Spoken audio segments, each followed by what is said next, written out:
Hi, welcome to the Cake Adjacent podcast, a once-a-week update on all things food, family, community, gardening, whatever.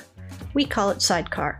If it has to do with the rituals around food and holidays, making food or taking it places, or remembering just what we were eating during the important times in our lives, we'll talk about it here.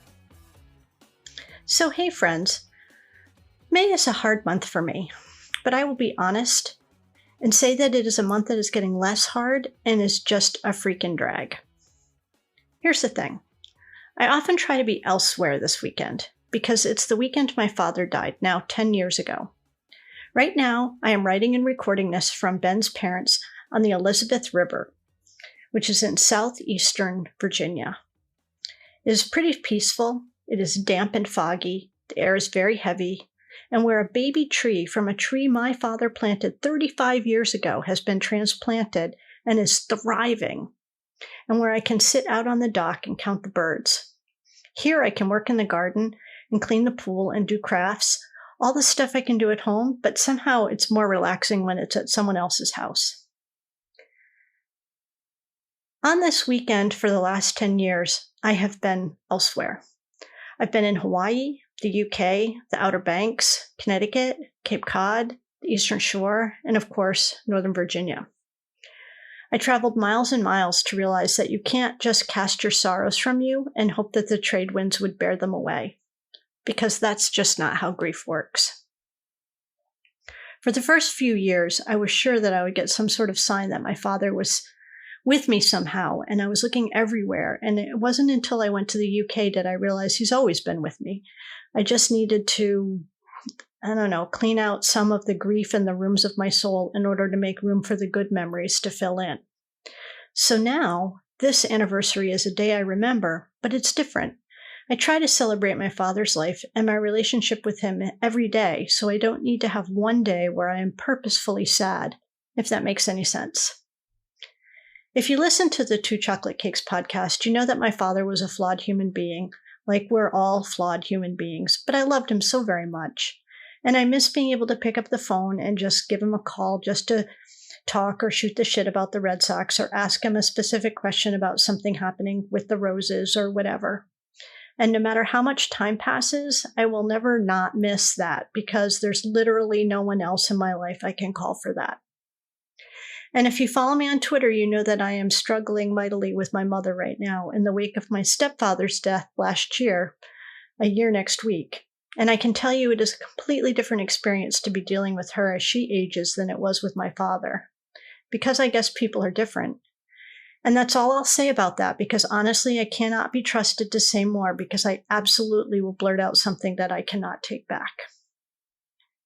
There are always moments in our lives that stop our hearts. And sometimes, most times, but not all the times, we're able to jumpstart those stupid hearts of ours like cars with old clutches, pushing it and jumping in at the same time to pop the clutch and hope it catches in order to keep going. And sometimes we need the equivalent of a pacemaker, also known as faking it till we make it, which is something, ironically enough, my mother used to say because she didn't believe that people actually had depression. But I am not talking about my mother today. Thanks, Waffles. Anyway, there are these times in our lives where the doorways of our hearts and our souls are notched, like when we're growing up and our Grammys make those pencil notches to show how tall we're getting against the entry to her little pantry where she kept the Pop-Tarts and the bubble stuff when I visited. My heart is so notched, friends. It is notched and then healed over, like the way a tree will heal a wound on bark in order to keep living. Because I got to. We all have to. But I wrote something on the anniversary of my father's death 7 years ago when I was in the UK for this date, when I was awake earlier than everyone here on the East Coast, and I thought I'd share it with you.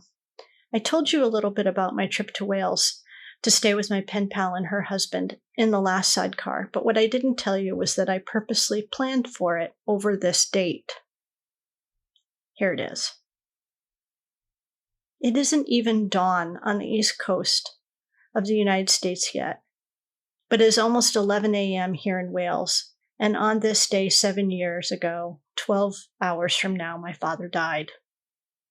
Today we're going to see some beautiful gardens, and I can't think of a better way to honor his memory and all the things he taught me than to be with friends outside among the beautiful flowers. He would be so glad to know I'm here. I came here to work on the book that already has an ending but still needs a little work on the stories and the recipes of the last 15 years.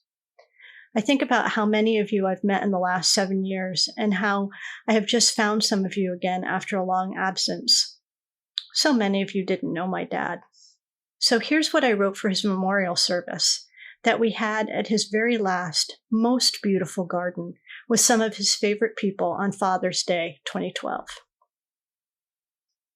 I can't imagine telling this assembled group of my father's friends and his family anything that you didn't already know about him. About his ability to make friends wherever he went, his willingness to forgive, but he never forgot. About his infinite love of the natural world and his pride in making his life's work outside in the garden amongst the trees. About how a man who never knew his own father and had few positive role models in his life became a great and beloved father to Catherine and me. I could tell you funny stories from when I worked with him on Fisher's Island and how he was so mortified by how dirty I would get on the job that he required me to clean up and change clothes before getting back on the ferry to New London. Or that day we discovered that rats really, really like those gigantic sunflowers. And I could recount all the things he taught me. How to prune roses, the minerals needed to get that perfect blue hydrangea color, the difference between grandiflora and floribunda, picking and digging the right Christmas tree, the magic of the barter system, that you plant bulbs upside down so they grow stronger, and the way you rough up a pot-bound plant before you commit to planting its spot in the garden. But maybe you know all of these things because he taught you similar lessons and you have the same kind of sweet or touching stories about Dad. Because my father was of the world and lived in the world, and as private as he was, he shared his experience and his friendship with everyone he met. If you want to honor my father's life, grab your shovel and plant something. Take your binoculars and go look for eagles and ospreys down at the river edge. Give someone who is struggling with demons an opportunity and put your faith in him. Make friends at the coffee shop, in the plant store, and the deli. Live the life you want to live and do the work that makes you happy, and above all, love your family unconditionally. So instead of all that, I'll read you this poem written by Walt Whitman that reminds me so much of the person my father was and how I will always remember him. I know I have the best of time and space and was never measured and never will be measured. I tramp a perpetual journey. Come listen, all.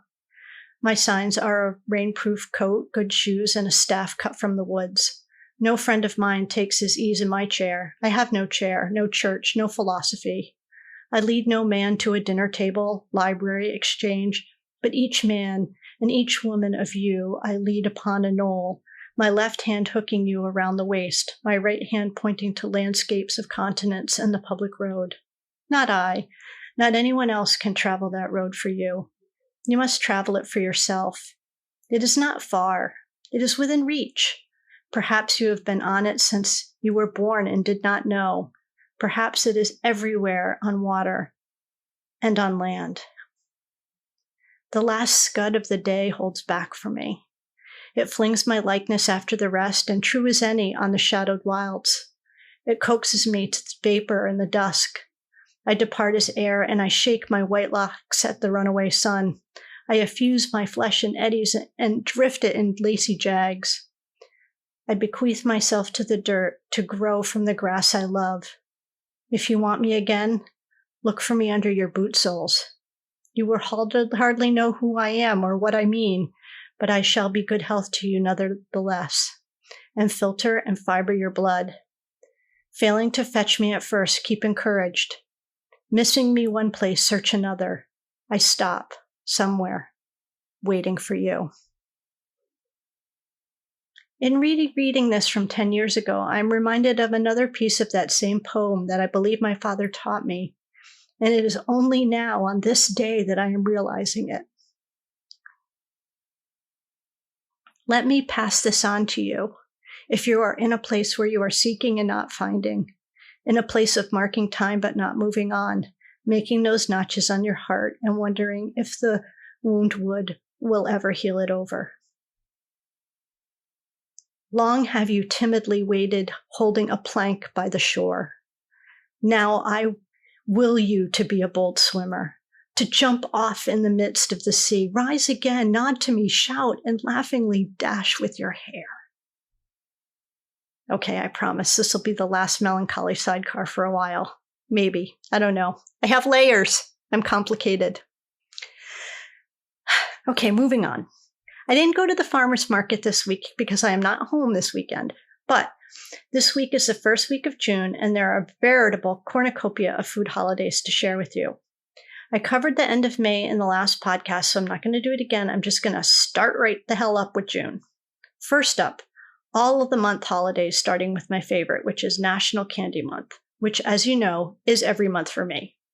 It is also National Dairy Month, Fresh Fruit and Vegetable Month, National Iced Tea Month, National Papaya Month, and I do so love papayas because in Hawaii, you can just buy them by the side of the road and eat them with a spoon like there was a little ice cream sundae, except it's fruit. It is Seafood Month, gross, and Turkey Lovers Month, which, okay, definitely want to be roasting a turkey in June, whatever. Wednesday, June 1st, is National Hazelnut Cake Day, which sounds strangely German. We also say rabbit, rabbit, rabbit first thing on this day. Please do not forget. It's because folks keep saying things like, is the coffee on? Or posting some dumb dream they had on Twitter before posting rabbit, rabbit, rabbit, that we're in such a goddamn mess right now. So let's get it right this month, okay? Thursday, June 2nd is Rocky Road Ice Cream Day. Rocky Road is a chocolate ice cream with nuts and marshmallows in it.